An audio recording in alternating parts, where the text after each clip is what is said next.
Hello, so today we'll be exploring the fully funded scholarship available at University of Tasmania that could cover your living expenses, that could cover your tuition costs, that could cover your relocation allowance. And you see that the scholarship can give you up to 34,315 Australian dollar per annum for up to 3.5 years for a PhD and up to 2 years for a master's degree. So we'll be exploring how to apply for the scholarship in this video. If you have not subscribed to this channel, please subscribe and also like and share our videos. So if we check the key dates that you should take note of for the scholarship round, you see that the scholarship for the international and domestic students is currently open and the closing date is 1st of October 2026. So if we go straight to applying for the scholarship, the first thing you do is to come to the how to apply page. So if you go through this page, you click the apply now button. So it takes you here. So the first step is to check if you meet the entry requirements. So if you go through this entry requirements, course entry requirements, you see that for a PhD degree, you need either of these three. So you will need either a bachelor's degree with at least second class upper to apply for a PhD, or if you have a master's, if you don't have a second class upper, you have a master's, then you can also apply for a PhD or a master's degree by coursework. You can as well apply for a PhD. Then for the master's degree, you see that they accept here a bachelor's degree with honors degree of at least second class lower division. To apply for the PhD, you need at least a second class upper division. But for the Masters of Research, you can apply with your 2-2 for the Masters of Research. If you don't have up to 2-2 for your bachelor's and you have a master's degree, then you can as well apply for the Masters of Research. So that's that on the entry requirement. Then you will also check the English language requirement. If you check the English language requirement, you will see that they accept IELTS bandwidth of 7.0. Then some countries are also exempted.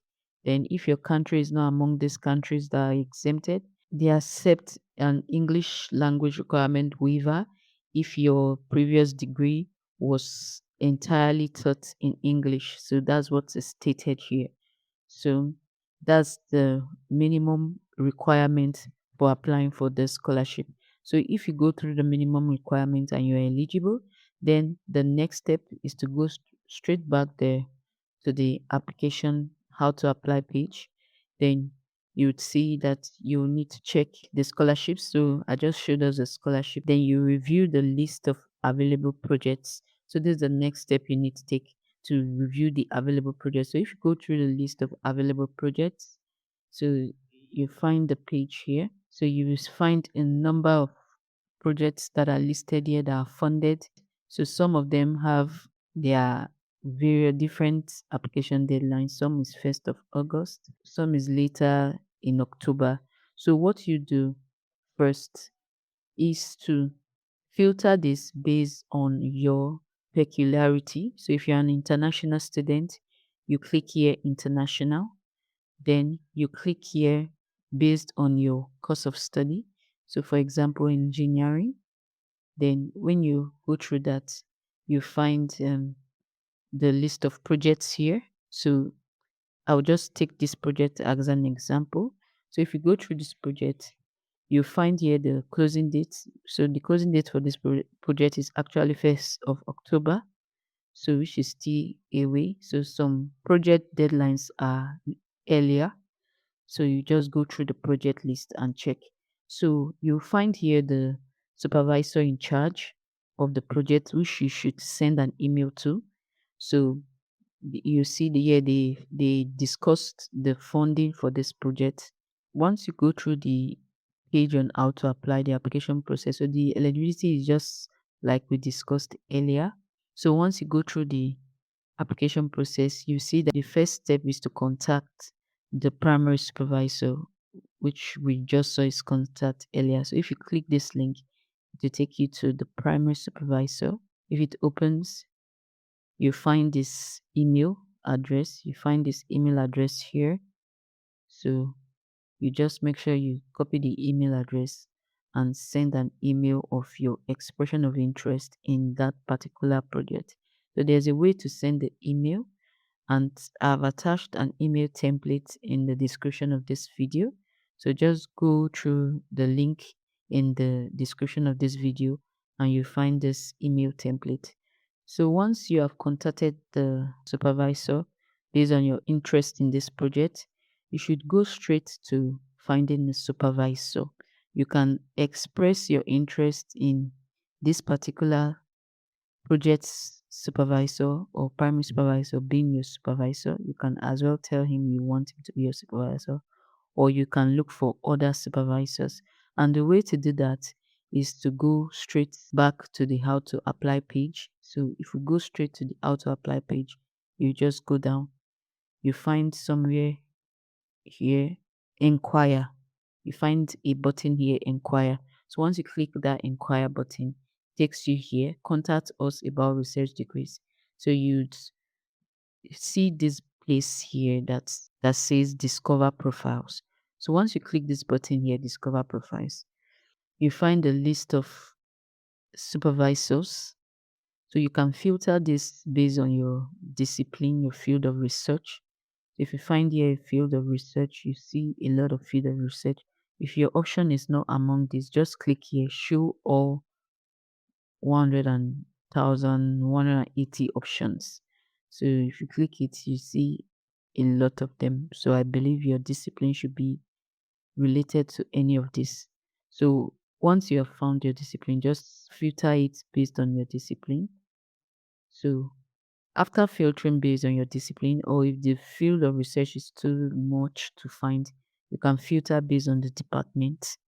So when you show all, if your department is not here, you find your department in the list also. So once you have filtered that, then make sure to click this place availability. So once you click this availability, you make sure to click this button here, this place here, those that are available to supervise masters by research or PhD students. So once you click this button or this filter, okay, just applied now. Once you click this filter, it will filter those that are ready to accept supervision of masters or PhD students. So once you have filtered that search, then you send an email to any of the supervisors that is in line with your discipline. So that's how to find a supervisor in this university. So once you have a good headway in finding a supervisor, so you still go straight back to your application, to the application step. Once you found your supervisor, the next step is to send your supervisor this supervisory support form. If you check the supervisory support form, you see here the form. The form is a very simple form where your supervisor just fill in his signature and the date. So once you have this form signed for you, a very good plus, in fact, a good headway to relocating to Australia. So once you have that form signed for you, a supervisory support form signed for you, then you should go straight to developing your research proposal. To develop your research proposal. Mind you, once you are sending an email to any of the supervisor, you should have developed this research proposal already and just send them a template. Don't just send them a cold email. Make sure you send them an email that is well written, just to know that you are serious enough to take up a master's or a PhD program. So I attached here also in the description of this video a research proposal template you can use to prepare a research proposal you would like to work on. So you can just use this as a template to prepare yours also. So it's attached also in the description of this video. So Once you have prepared your research proposal template and you have emailed your supervisor and you have your supervisory support form, then you are good to go to applying for the scholarship. So these are the documents you need to apply for the scholarship. You will need a copy of your passport. Then you will need the signed copy of the supervisory support form. Then you will need a research proposal. Then you will need evidence of your qualifications. You need your certified copies of your transcripts or academic records. Then you will need your CV and evidence of English language proficiency. And if you have a medium of instruction in English, you can submit that for this evidence. So once you have prepared all your documents, then the next step is to use the online application system to submit your application. So they also stated here, what is stated here, they say, please ensure you copy and paste the exact project title as listed. So if you go through the project we were discussing earlier, you will, at the top of it, you will find the project title. So it's just to copy this project title and make sure you copy and paste it in your application during your application. Okay, so once you are good to go with all the required documents, then you click the apply now button. You come back to the project page and you find there the apply now button. So once you click the apply now button here, so it takes you here where you will need to either register if you have not registered before, log in and start the application. So once you start the application, you'll be prompted to copy and paste or to paste the project title. So make sure to copy the project title and paste it. Then fill in all your necessary details. Once you have filled in your necessary details, attach all the required documents and apply. And I wish us good luck, very good luck in your application. I hope you find the best opportunity for you. If you have not subscribed to this channel, please subscribe and also like and share our videos. See you next time. Bye.